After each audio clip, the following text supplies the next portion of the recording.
when there is a protest or demonstration that has political hues, then that seems to be frowned upon because it seems to then want to destabilize the status quo. Do you think that's in line with the Constitution? I grew up in protests. As a student leader and activist, I spent many years in youth activism and the civil society, and therefore I am a champion of the right to protest, and any attempt to claw back on that right should be frowned upon. And it is not, as I said, that people who hold discretion would always, be hesitant to encourage spaces where discretion is discussed. And it didn't start with this government. It's a problem we've had in the country, and then it's something that we need to continuously work on.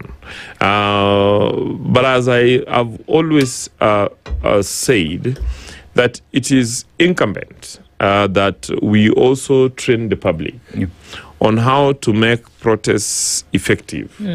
And then I was trained, and I trained many volunteers over the years on how to ensure that protests are effective. One, that protests are not, you don't call them in rem. You don't go out to the public and say that tomorrow the entire public should meet along several roads, and that if cause chaos in the streets and allow goons to take over, and we still enjoy our rights. My view is that anybody who calls a protest needs to, one, ensure that they meet the requirement of the Public Order Act, which require that they identify the space they want to use, whether it's a road or another public space, and then notify the local OCS, and then borrow from what South Africa is doing and other countries, that then the organizers are obligated to sit down with the local authority, in our case would be the county government, and the local police, and plan the event, including volunteering marshals, peace marshals, to be clearly identified, to go through,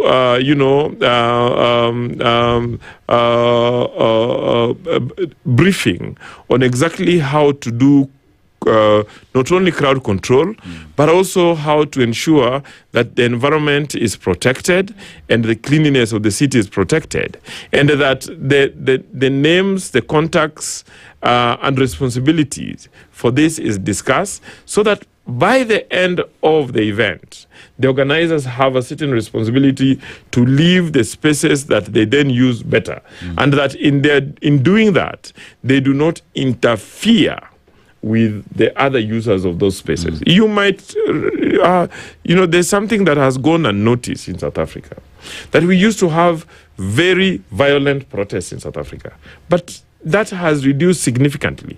Even the xenophobic, the xenophobia protest that has taken root in South Africa. It's not violent.